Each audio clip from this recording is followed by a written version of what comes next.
8월 31일 수요일입니다. 오늘 새벽 우리에게 주시는 하나님의 말씀은 마태복음 28장 16절로 20절까지의 말씀입니다. 11 제자가 갈릴리에 가서 예수께서 지시하신 산에 이르러 예수를 배웁고 경배하나 아직도 의심하는 사람들이 있더라. 예수께서 나와 말씀하여 이르시되 하늘과 땅의 모든 권세를 내게 주셨으니 그러므로 너희는 가서 모든 민족을 제자로 삼아 아버지와 아들과 성령의 이름으로 세례를 베풀고 내가 너희에게 분부한 모든 것을 가르쳐 지키게 하라. 볼지어다 내가 세상 끝날까지 너희와 항상 함께 있으리라 하시니라. 어제 우리는 예수님의 부활이라는 분명한 한 사건 앞에서도 다양하게 반응하는 사람들을 보았습니다. 부활하셔서 너희보다 먼저 갈릴리로 가신다는 이 말씀 앞에서 두려움과 큰 기쁨으로 달려간 사람들이 있는 반면에 이마저 덮으려 하는 대제사장과 장로들, 또 돈을 받고 거짓 소문을 냈던 군인들도 있었습니다. 오늘 본문은 마태복음의 마지막 부분으로 예수님께서 유언과 같은 대위임 명령을 주시는 장면입니다. 16절에 11 제자는 갈릴리로 갑니다. 그리고 예수님께서 말씀하신 산에 이르렀을 때에 17절에 부활하신 예수님을 뵙고 가장 먼저 경배했습니다. 하지만 성경을 보면 그마저 아직도 의심하는 자들이 있었다고 성경은 말씀합니다. 아직도라는 이 단어 속에는 답답해하는 마태의 심경이 담겨 있습니다. 빤히 부활하신 예수님을 봐놓고 그 앞에서 주님을 경배하면서도 아직도 여전히 예수님의 부활을 의심하고 있다는 것이죠.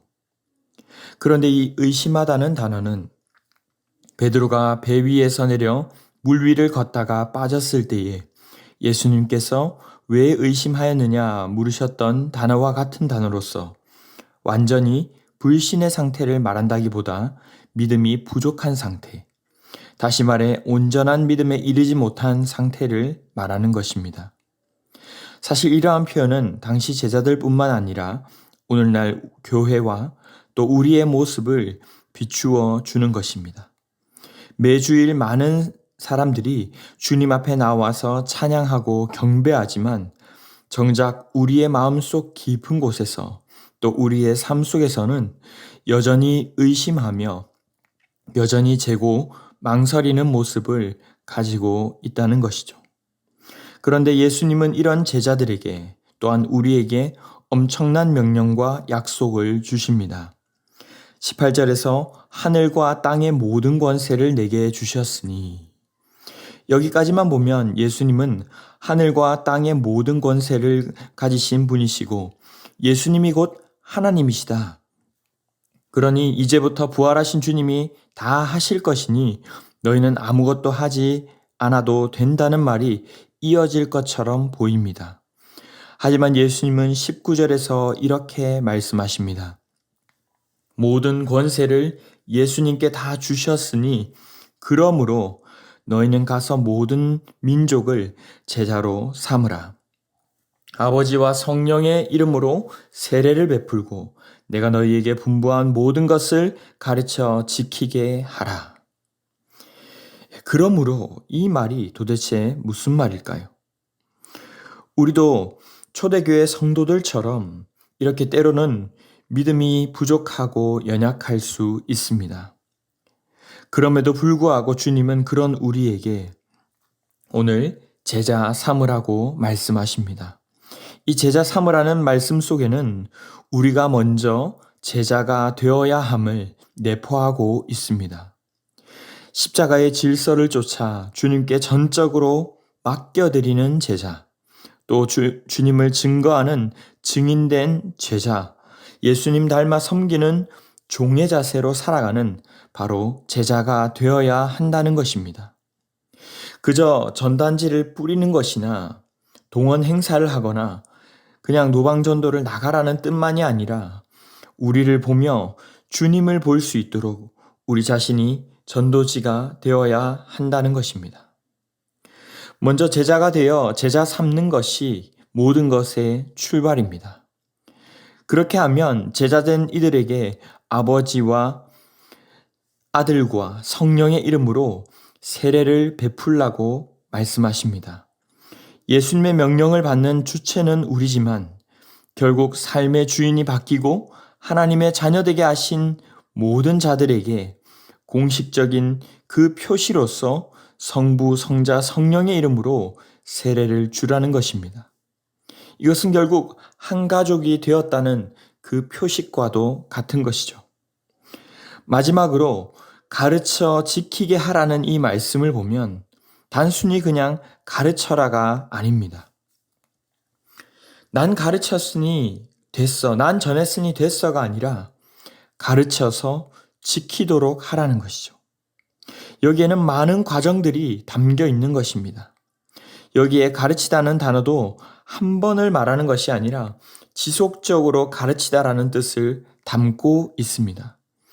예수님이 하신 말씀대로 온전히 주님을 따르고 있는지 또 확인하고 또 돌아보고, 그렇지 못하다면 어떤 부분에서 그런지, 왜 그런지 돌보고 또 돌보는, 마치 자녀를 키우는 것처럼 돌보고 양육하는 의미가 담겨 있는 것이죠. 이미 하나님의 자녀가 되었지만 그저 교육하는 것을 넘어 삶의 훈련으로 나아가는 전인격적 과정을 말씀하신 것입니다. 이 말씀은 오늘 이 제자들뿐만이 아니라 주님을 따르는 우리 모두에게 하시는 말씀이기도 합니다. 부족하고 연약한 것 같은 우리에게 이런 엄청난 명령을 하시는 것은 20절 후반부에 나오는 약속에 기초하고 있습니다. 내가 세상 끝날까지 너희와 항상 함께 있으리라. 예수님은 내가 하늘과 땅의 모든 권세를 가졌으니 하시고는 그러므로 라고 하셨습니다.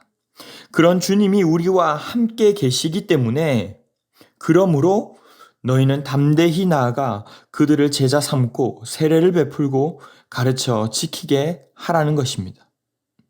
이것은 우리를 향한 주님의 명령이기도 하지만 동시에 우리와 함께 하시겠다는 약속이기도 합니다. 그저 나의 만족과 유익을 채우기 위한 뜻의 임마누엘이 아니라 주님의 나라를 이루어 가시기 위해, 제자 삼기 위해 성령 하나님께서 우리와 함께 해주시겠다는 것입니다. 우리가 잘나서, 우리가 대단해서 이런 명령을 주신 것이 아니라 주님이 함께 하심으로 친히 그 일을 우리를 통해서 이루어가게 하겠다고 말씀하신 것입니다. 사랑하는 성도 여러분, 이 명령과 약속 앞에 우리의 모습은 어떠합니까? 예수님께서 우리와 함께 하심을 믿고 살아가고 있습니까? 그렇다면, 정말로 그렇게 믿는다면 그저 나는 평온하구나, 살만하구나 안주할 수 없습니다. 제자로서의 삶을 살기 위해 주님 닮은 인격으로 변화되고 살아가기 위해 발버둥치고 의와 진리와 거룩함을 쫓아가야 하는 것입니다. 물론 처음부터 온전할 수는 없지만 시간이 갈수록 예수를 믿는 것과 아는 일에 하나가 되어가야 합니다. 그리고 두 번째로 인격과 삶으로 예수님을 증거하고 또 제자 삼고자 차별 없이 어떤 사람이든 간에 그들에게 나아가야 합니다. 제자의 삶은 우리로 그저 머무르게 하지 않습니다. 우리에게 곧 있을 새 생명 축제도 그저 인원수 늘리기 위해 동원하기 위한 것이 아니라 결국 제자 삼는 사역, 하나님 나라를 그들도 누리게 하기 위한 사역인 줄로 믿습니다. 말씀을 맺겠습니다. 마태복음의 주제는 하나님 나라입니다. 하나님 나라 백성의 삶이 어떠해야 하는지를 말씀하시는 그 마침표에 주님은 오늘 우리에게 제자 삼으라고 말씀하십니다.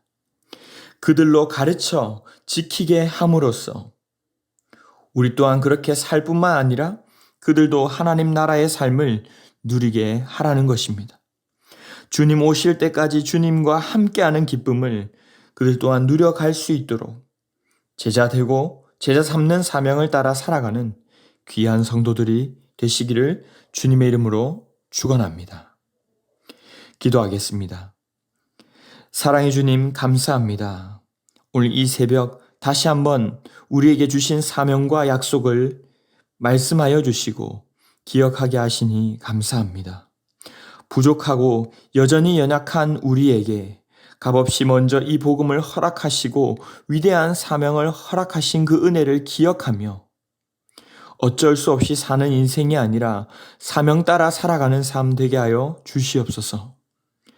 하나님 나라가 우리 안에 우리의 삶 속에서 이미 이루어지게 하시고 이를 바라보는 이들이 궁금증을 느끼고 소망의 이유에 관하여 묻는 역사가 있게 하여 주시옵소서. 우리와 함께 하시는 성령의 도움을 날마다 시시때때로 구하게 하시고 우리를 통해 하나님 나라가 이루어져 가는 것을 보게 하여 주시옵소서. 이 모든 말씀 존귀하신 예수님의 이름으로 기도하옵나이다. 아멘. 이 시간 함께 기도하실 때 주신 말씀을 붙들고 기도하시고 주간 기도 제목을 따라 전도와 선교를 위해 기도하겠습니다. 신부산 교회가 부산 지역에 죽어가는 영혼을 살리는 교회 되도록 영혼을 품고 기도하며 전도하는 교회 되도록 우리 교회가 섬기고 후원하는 선교사님들과 세계 선교를 위해서도 기도해 주시기 바랍니다. 특별히 10월에 있을 새생명 축제를 위해서도 합심 제목과 개인적인 제목으로 기도하도록 하겠습니다. 함께 기도합니다.